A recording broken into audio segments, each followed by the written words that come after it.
Nah, kemarin sadar nggak sih ada yang datang ke rumah tuh sensus-sensus itu mengenai BPJS KIS yang sekarang banyak dinonaktifkan. Apa-apa? Ayo udah deh buat ibu dulu, ayo udah deh buat adik-adik dulu. Sebagai Gen Z biasanya kita sebut sandwich generation. Halo, hai, selamat datang di sesi curhat ANN. Membahas kemiskinan, ngomongin tulang punggung keluarga, atau sebagai Gen Z biasanya kita sebut sandwich generation. Kenapa generasi sandwich? Karena posisi ini diibaratkan seperti sepotong isian sandwich yang terjepit di antara dua buah roti. Roti bagian atas adalah orang tua atau misalkan mertua, sedangkan roti bagian bawah adalah anak-anak, kayak misalnya anak kita gitu. Atau bisa juga diartikan sebagai seorang anak yang menanggung kebutuhan keluarganya. Selain ia membiayai dirinya sendiri, juga menanggung kebutuhan orang tua sekaligus adik-adiknya. Kali ini aku mau cerita tentang Kak Dira yang terjadi karena menjadi tulang punggung keluarganya. Oke, langsung aja ke ceritanya. Kak Dira adalah anak kedua dari 4 bersaudara yang hidupnya baik-baik saja, selayaknya anak pada umumnya, bahkan berbeda dengan sang kakak yang hanya sekolah sampai lulus SD. Dira justru bisa melanjutkan sekolahnya sampai jenjang SMP dengan bantuan dana dari kakaknya yang setelah lulus SD memilih merantau ke Jakarta untuk jadi seorang ART. Namun pada saat akan daftar ulang SMA, ia diberi saran oleh ibunya untuk gak usahlah SMA, sana ngerantau aja sama kakak kamu ke Jakarta biar punya uang sendiri. Lalu Dira menjawab, tapi kan mah, kalau nanti pendidikan aku tinggi, aku jadi bisa kerja yang aku mau dan gajinya besar. Alah, gak usahlah berhayal, perempuan itu takdirnya di dapur. Tinggi apapun pendidikan engkau, pada akhirnya juga hanya akan ngurus anak dan berakhir di dapur. Gak usahlah bermimpi. Karena Dira gak ingin berdebat sama sang ibu, akhirnya ia membatalkan tujuannya untuk masuk SMA dan pergi merantau menjadi seorang ART bersama sang kakak. Nah, sebulan berlalu, ia senang karena mendapat gaji tidak terlalu besar, namun ini untuk pertama kalinya ia memegang uang yang lumayan besar. Nah, karena sang kakak sudah lebih dulu mengelola keuangan keluarga, kakaknya bertanya, Dira, kamu mau ngirim uang berapa buat ibu, buat bapak, biar sekalian kakak transfernya, katanya gitu kan. Nah, terus kata si Dira, aku ambil 500 aja deh, aku mau nabung buat beli HP baru, katanya gitu. Nah, terus sisanya ya udah buat ibu aja sama adik-adik di kampung, kata dia gitu kan. Nah, seiring berjalannya waktu, setiap bulan Dira selalu berbicara seperti itu. Kirim aja deh uangnya, aku ambil segini gitu kan. Nah, terus sampailah di bulan ke-7. Tiba-tiba kakaknya masuk rumah sakit dan meninggal karena kanker tenggorokan. Sebenarnya aku tadi sempat searching dulu tentang si kanker tenggorokan itu sebenarnya bisa terjadi gara-gara apa gitu, atau penyebabnya apa gitu. Nah, setelah aku cari tahu, terus ternyata kanker tenggorokan ini penyebabnya selain karena asap rokok, juga bisa dari riwayat asam lambung atau GERD yang sudah kronis gitu. Jadi itu kan berarti ibaratkan pikiran nggak sih? Mungkin kakaknya juga sudah lama memendam banyak beban atau pikiran-pikiran yang sampai akhirnya kayak jadi kanker yang kronis gitu, bukan kanker, asam lambung yang kronis. Sebenarnya meninggal gara-gara asam lambung tuh nggak ada, maksudnya nggak pernah ada, tapi asam lambung tuh bisa menyebabkan ke berbagai macam penyakit, intinya jadi komplikasi gitulah nantinya gitu. Nah, jadi kalian banyak-banyak pikiran ya guys ya, aduh tetap sehat, pokoknya jaga pola makan dan happy terus deh kalau bisa gitu. Oke, lanjut ya. Jadi Kak Dira pun pulang kampung dan sempet down karena kepergian sang kakak. Soalnya kan mereka deket banget ya, lumayan, apalagi udah kerja bareng, mereka ngerasa kayak wah akhirnya ada teman gitu kan, ngobrol bareng, curhat gitu kan.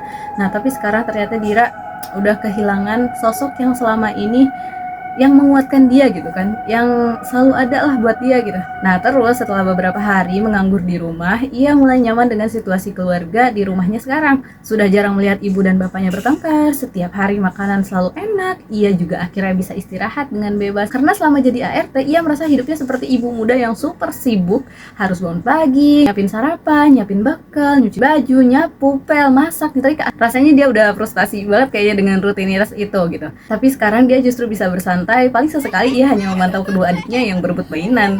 Nah, hari demi hari berlalu, ibunya bertanya, kapan kamu ke kota lagi? Emang tidak dicariin bosmu? Katanya gitu kan. Terus Kak Dira jawab, aku mau istirahat dulu di rumah, boleh nggak mah? Katanya gitu kan. Lalu ibunya menjawab, oh oke, nggak apa-apa gitu. Nah, hari berikutnya Dira kurang nyaman karena sikap sang ibu yang justru terlihat cukup berbeda. Berbeda dengan beberapa hari lalu, sang ibu yang terlihat cukup tenang dan sumringah, kini ia terlihat cukup sering membahas keuangan dengan suaminya atau dengan bapaknya si Dira ini.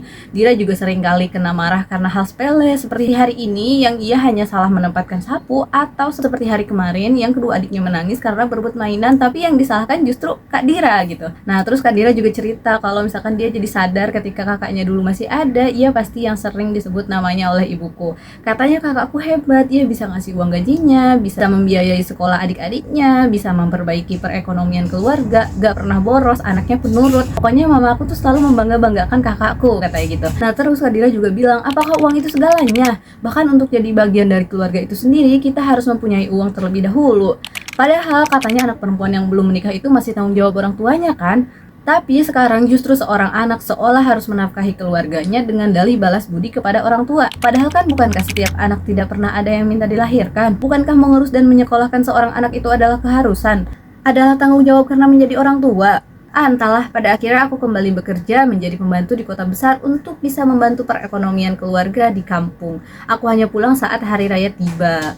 Jika biasanya anak-anak seumuranku akan antusias ketika lebaran karena akan mendapatkan THR dari ayah ibunya atau bahkan kakek neneknya, aku justru harus membagikan THR karena dianggap sudah mampu memberi semua orang uang dari hasil kerja kerasku. Pernah pada suatu hari karena aku ngerasa aku udah lama banget nih kerja tapi aku belum pernah mendapatkan apa-apa, belum pernah membeli apa yang aku mau, belum pernah, kalau kata orang-orang zaman sekarang kan self reward, apa-apa self reward. Nah, sementara si Kak Dira ini tuh belum pernah ngerasain membahagiakan dirinya sendiri atas dari kerja kerasnya gitu. Jadi selama ini uangnya cuman buat ibunya, cuman buat bapaknya, cuman buat adik-adiknya di kampung. Dia selalu transfer uangnya tiap kali selesai gajian gitu. Jadi dia selalu menomorduakan dirinya sendiri. Jadi kayak apa-apa, ayo udah deh buat ibu dulu, ayo udah deh buat adik-adik dulu gitu. Sementara dia di kota kayak ya udah makan seadanya, jalan-jalan juga hampir nggak pernah karena dia ngerasa aku punya kewajiban buat membahagiakan orang tua aku, adik-adik aku gitu, keluarga kecil aku di kampung gitu kan. Nah jadi dia memaksakan dirinya untuk ya udah seada-adanya aja, sesederhana itu gitu. Akhirnya dia merasa oh ini adalah saatnya gitu. Jadi aku ingin membeli sesuatu yang selama ini aku inginkan gitu, atau misalkan yang tak sempat aku miliki gitu. Jadi akhirnya aku bisa membeli ini. Jadi dia memutuskan untuk karena persyaratannya yang mudah, terus juga pencairannya yang satset gitu. Jadi dia ngerasa udah deh lagi pula nanti juga pasti kebayar kok. Nah tapi dia terlena dengan semuanya. Jadi yang tadinya awalnya dia berpuasa mungkin ya menahan keinginan, nah tapi sekarang dia dengan mudahnya gitu mendapatkan apa yang dia mau, mendapatkan apa yang dia inginkan gitu ya kan, dengan cara. Nah sampai akhirnya dia ngerasa kok tagihannya jadi gede, kok jadi nggak muat gitu, kok nggak jadi nutup gitu. Sampai akhirnya dia nggak bisa bayar cicilan dia karena udah numpuk, terus juga gajinya habis buat dikirim ke kampung gitu. Nah habis itu Kak Dira bingung, udah nggak tahu harus gimana lagi. Terus juga dia mau ngasih tahu ibunya juga takut kan, maksudnya ya dia aja minjemnya nggak ngasih tahu ibunya. Nah akhirnya di bulan berikutnya Kak Dira memutuskan untuk mengurangi jumlah uang yang biasanya ia transfer karena biar bisa mencicil gitu. Nah, namun ibunya ini seiring berjalannya waktu mulai curiga dong. Ia bertanya kenapa uangnya bisa kurang, kemana uangnya. Nah, ibunya juga menyangka kalau misalkan si Kak Dira ini terlalu boros akhir-akhir ini. Dia sering main, dia sering beli barang-barang yang tidak cukup berguna menurut ibunya gitu. Sampai akhirnya banyak banget pertanyaan yang dilontarkan ibunya yang sampai membuat si Kak Dira ini merasa kayak, hah kok gini sih tanggapan ibu, padahal selama ini aku nggak ngasih gitu.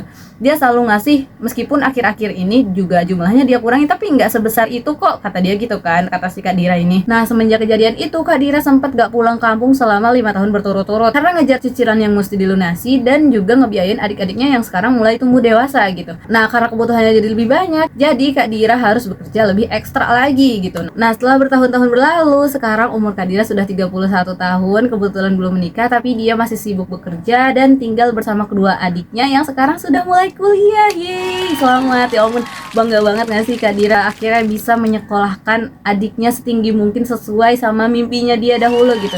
Aku ikut bangga sih Kak, beneran. Wah, selamat Kak Dira. Nah, dengan umur 31 tahun, pasti lingkungannya tuh juga bertanya-tanya kenapa sih belum nikah gitu, termasuk kedua orang tuanya Kak Dira, kenapa sih Ra belum nikah gitu. Nah, terus kata Kak Dira, sebenarnya jawaban aku cukup egois sih, tapi ini atas dasar pengalaman aku katanya. Nah, Kak Dira ini bilang, aku tidak ingin menikah karena aku ingin melihat adik-adikku tumbuh berhasil dahulu. Aku gak mau mereka nasibnya sama sepertiku yang selama hidupnya hanya memikirkan orang lain dan melupakan mimpi besarku. Aku sudah cukup lelah mengurus rumah tangga orang lain karena menjadi pembantu menurutnya sama saja seperti kita sudah menikah, tapi bedanya ini digaji aja gitu. Nah, terus juga si Kak Dira melanjutkan bilang kalau misalkan dia terlalu berlindung di kata trauma yang terlahir di keluarga yang miskin. Aku merasa aku hanya dimanfaatkan dan dipaksa hidup karena masih hidup, bukan hidup karena hidup yang aku perjuangkan dan inginkan gitu. Nah, aku ingin berkeluarga, punya suami, punya anak, mengurus rumah, menjadi istri, menjadi ibu, tapi aku takut gitu. Aku terlalu takut untuk menjalani kehidupan itu gitu, kata Kadira ya. Tapi kataku juga aku setuju. Nah, aku pengen ngasih kebahagiaan buat keluargaku nanti, bukan justru membebankan suami atau anak-anakku. Nah, maka dari itu, untuk sekarang aku memilih fokus merawat adik-adikku sampai lulus. Semoga aku ada umurnya, semoga aku ada jodohnya. Amin banget Kadira, amin ya Allah. Masya Allah, aku terharu banget sih denger kisahnya Kadira yang ikhlas banget ngejalani hidup yang cukup berat gitu. Ya, aku sih yakin banget ya banyak yang relate sama kisah ini. Dan di lingkungan sekitar aku aja tuh masih banyak banget yang jadi generasi sandwich ini gitu. Ya, tapi gimana ya kalau misalkan hidup di lingkungan yang ya gitu deh pokoknya. Nah, pokoknya kita doain semua Kak Dira segera dikasih kepercayaan sama Allah buat segera jadi orang sukses. Pokoknya buat kita semua, semoga Allah kasih kepercayaan buat kita jadi orang yang sukses gitu. Orang yang, aduh gimana sih, indis ekonomi ya Allah, semuanya tuh pakai uang. Pusing aku. Oke, pokoknya buat Kak Dira semoga segera mendapatkan jodoh yang senantiasa melindungi Kak Dira di dunia maupun di akhirat. Amin. Oh iya, mengenai BPJS KIS yang sekarang banyak dinonaktifkan. Kemarin sebenarnya mama aku tuh sempat nelpon nanyain ini, kenapa nanya ke aku ya? Ya pokoknya intinya kemarin aku sempet nanya juga sih sama teman aku yang kerja di BPJS kebetulan. Terus kemarin aku sempet WA juga kan kayak assalamualaikum Punten, untuk BPJS KIS yang tiba-tiba nonaktif apakah bisa diaktifkan kembali gitu. Nah terus sama si Buniken dia juga jawab kalau misalkan peserta PBI yang ditanggung pemerintah pusat sekarang berdasarkan data DTSEN Kementerian Sosial di desil 1 sampai 5. Nah, kemarin sadar nggak sih ada yang datang ke rumah tuh sensus-sensus itu buat jadiin kelompok kayak misalnya ada 10 desil kan sekarang dari 1 sampai 10. Jadi kalau misalnya 1 sampai 5 tuh masih bisa dapat PKH apa gitu pokoknya bantuan pemerintah, dan sementara 6 sampai 10 tuh dikategorikan sebagai orang yang mampu gitu. Nah, kalau nggak salah 5 ke bawah itu tuh di bawah UMR, tapi kalau misalkan gaji kita udah UMR tuh berarti di desil 6 sampai 10 gitu. Kita sudah nonaktif, nanti lapor ke dinas sosial untuk diverifikasi ulang apa betul masih di desil 1 sampai 5 gitu. Nah, terus aku tanya juga kan, apabila bukan KTP Bekasi kan, soalnya kan aku tinggal di Bekasi ya, walaupun nggak kebagian juga sih benar tuh si BPJS KIS, aku sebenarnya bayar BPJS bayar. Nah tapi kan ya udah karena aku mengategorikan, siapa tahu ada yang sama kayak aku gitu.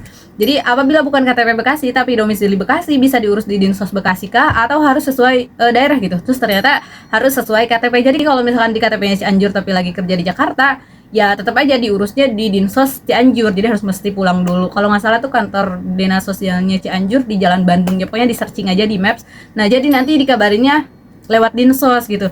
Jadi yang mau urus BPJS KIS yang kemarin sempat dinonaktifkan, coba kunjungi kantor Dinsos terdekat yang sesuai KTP. Kalau misalkan Cianjur ya datangnya ke kantor dinas sosial Cianjur. Atau nanti kalau misalkan nanti kita kejauhan, kalau misalkan ke kantor Dinsos, kita bisa cek dulu tuh kita ada di desil berapa, ada 1 sampai 10 kan. Nah itu bisa dicek dari Google. Oke, bye.